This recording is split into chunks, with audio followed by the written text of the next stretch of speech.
For this trip, we're heading to Prague. I'm taking my second favorite traveling companion, my sister Carissa. Together, we'll explore one of the most iconic cities in Europe and have captured the highlights in this digital scrapbook. When we were planning this trip, we wanted to also take like a day trip from Prague. So Carissa did some investigation for us and found out about Kutna Hora. Kutna Hora, which is a World Heritage City that has ossuary in it, which is a bone church for people who don't know what an ossuary is. Which I did not. So we headed to the Prague train station to grab a train to head out to Kutna Hora. Kutna Hora. I can never say it right. But I did get majorly distracted by this totally awesome Lego recreation of the Prague train station. It was amazing.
A short train ride, about an hour and 15 minutes, we found ourselves in Kutna Hora.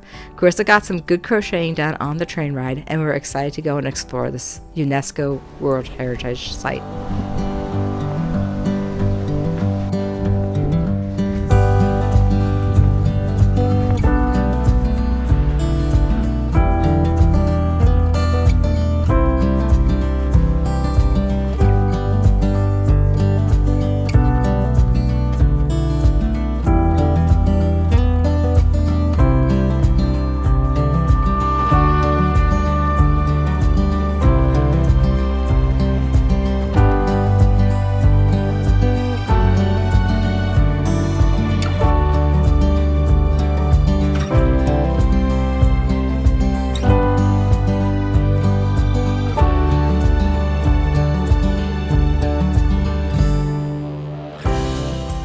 We had about a 20-minute walk from the train station to Sedlak Chapel and Ossuary, and this is where they have the Bone Church, or what is anecdotally called the Bone Church.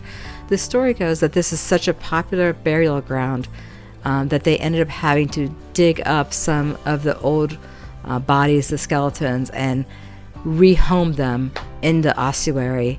And I was curious as to why it was so popular. It ends up that an abbot back in the 13th century had brought back soil from the Holy Land, had sprinkled it in the yard, so it was a very popular place for people to be buried. They came from all over to be buried here, which created a crowded situation. So they had to remove some of the bones, and they hired a carpenter who apparently was very creative, and he came up with some very interesting designs. You're not allowed to film in there, so I don't have any video of it, but you are able to grab some photos from the internet. So you'll see them here and be able to see the creativity that went into the Bone Church. I really did appreciate the carpenter's imagination, because who looks at a pile of bones and thinks, chandelier?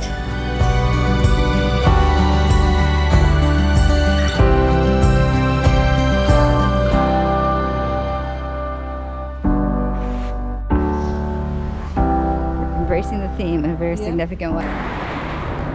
Not far from the Bone Church is a cathedral of the Assumption of the Virgin Mary and St. John the Baptist.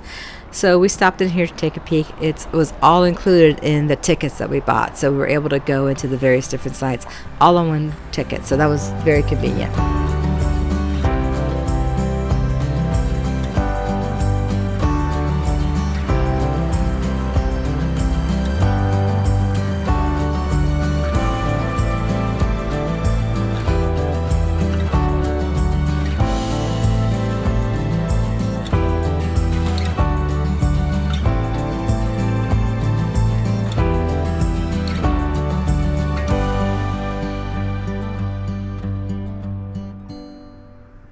While this cathedral lacked the stained glass windows, the bright lightness of this space was really, really charming.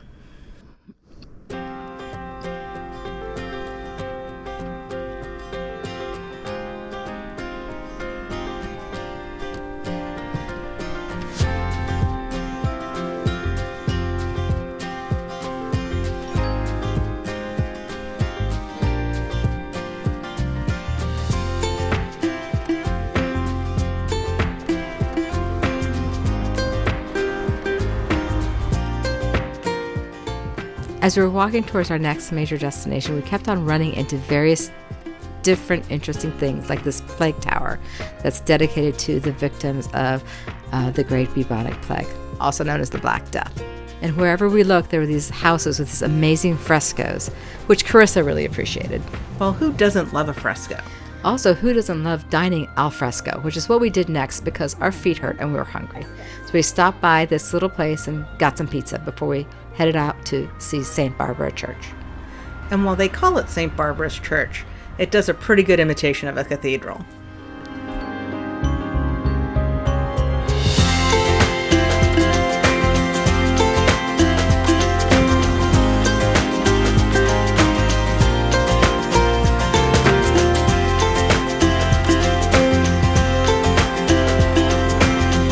With its flying buttresses, spires, and Gothic architecture, St. Barbara's Church was truly impressive. We were blown away, and we were especially blown away once we went inside because it was absolutely gorgeous and amazing. Some more beautiful and unusual stained glass windows in this church.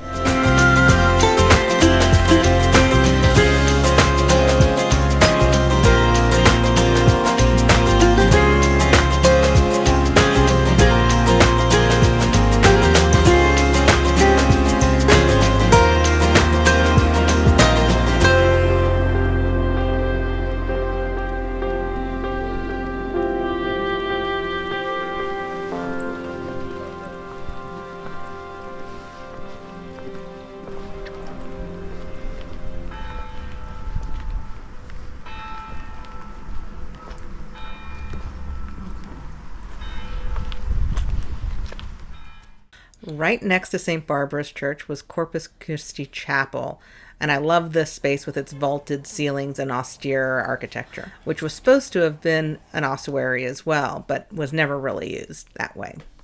And right above the chapel was this amazing viewing platform where you could get this panoramic view of the entire city.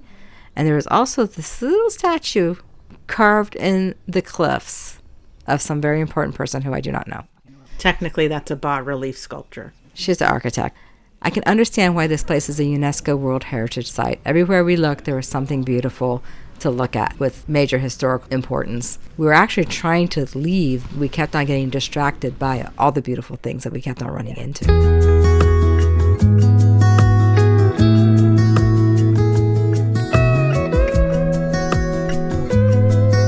This is a different one, right? Is this the same one we saw?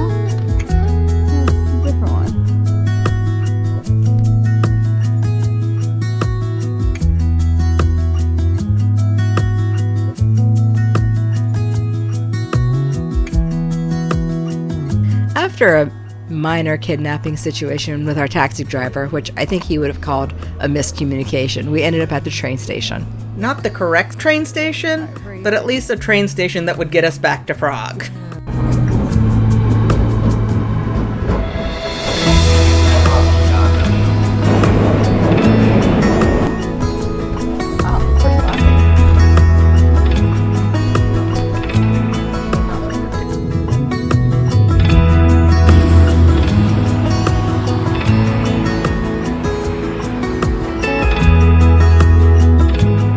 So right around the corner from our hotel in Malastrada, we had our very own plague statue, which we had not realized until the following day. It's right outside of St. Nicholas's Church. So we went in there and checked that out. We had no expectations, hadn't even heard about it, but it was absolutely gorgeous, especially when you went inside with the pink marble, and I guess this is Baroque architecture?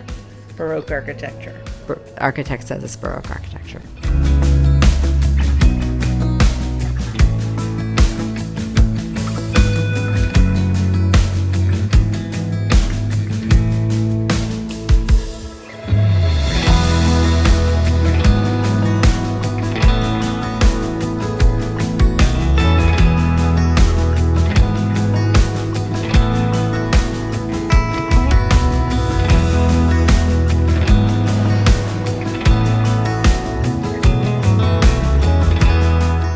spending quite a bit of time in St. Nicholas's Church, we grabbed an Uber to go downtown because we had tickets to go on a hop-on, hop-off tour and get a larger view of Prague.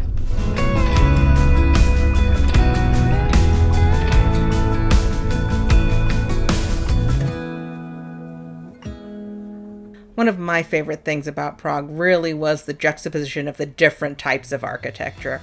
How many places are you going to see a Gothic cathedral right next to an Art Nouveau building? It was really fantastic. It warms the cockles of your architecture heart.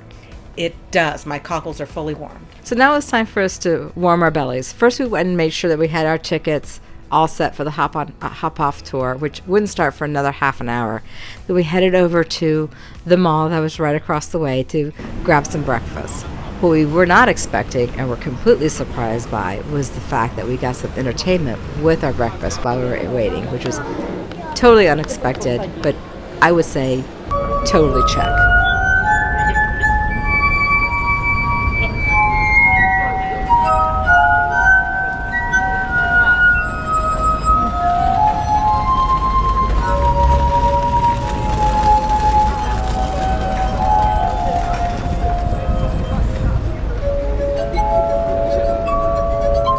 One of the tips that Chris had given me years ago was not to be afraid of the touristy hop-on, hop-off bus. You can actually really use it to your advantage to go and see the city and almost use it as public transportation.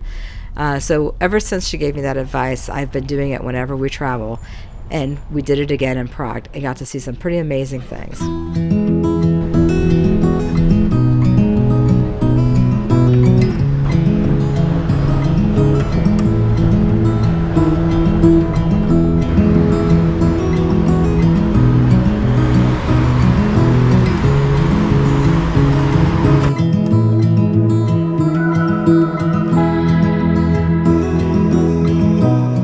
I was really excited to see this early example of Frank Gehry's architecture, back when his buildings still looked like buildings.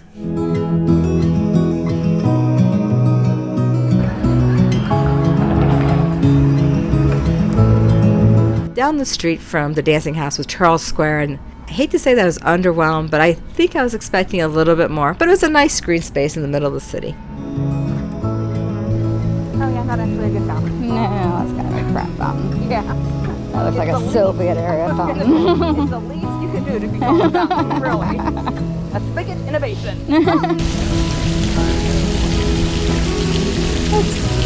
It's a fountain.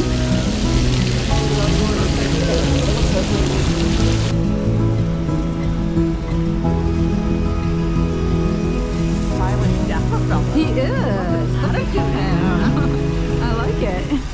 We did like and appreciate this statue of a dashing explorer. Just had a style about him that we liked.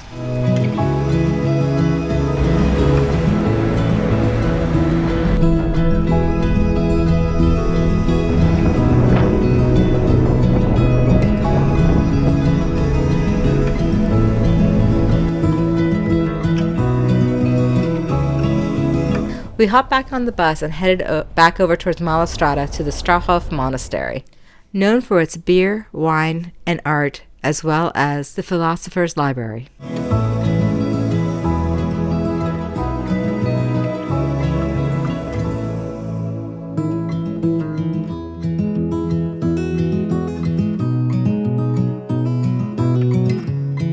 Yeah, we do have to buy tickets. That's good. Ticket office is here. I'll go get us tickets.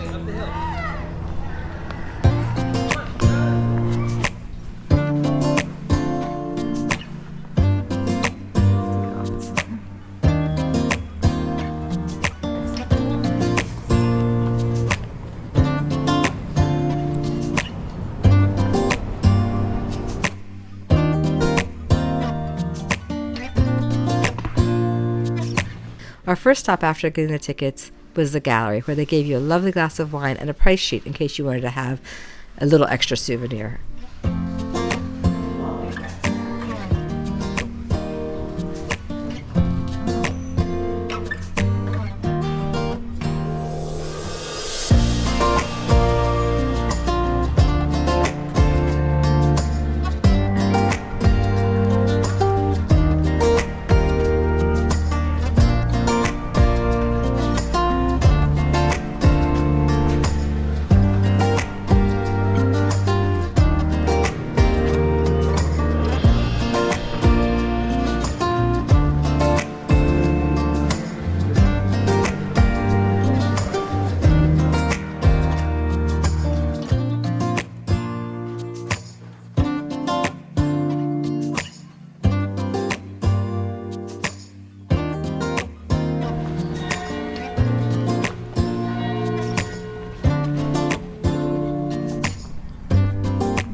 It appears that models are a thing to be done in Prague, but this fantastic model shows the full monastery grounds, including the cathedral, the library buildings, the outbuildings, and the nuns' cloister.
The hop-on, hop-off bus had a stop right around the corner from our hotel at that St. Nicholas Church.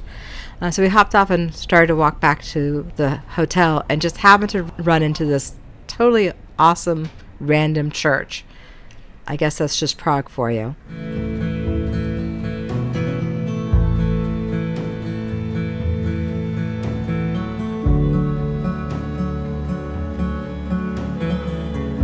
That evening we took a little rest and got ready because we're going to head to the opera. When Mishka and I travel, it almost inevitably includes theater. And for this particular trip, seeing La Bohème in the heart of Bohemia in the gorgeous State Opera House just seemed like too good of an opportunity to skip. And this was my very first opera.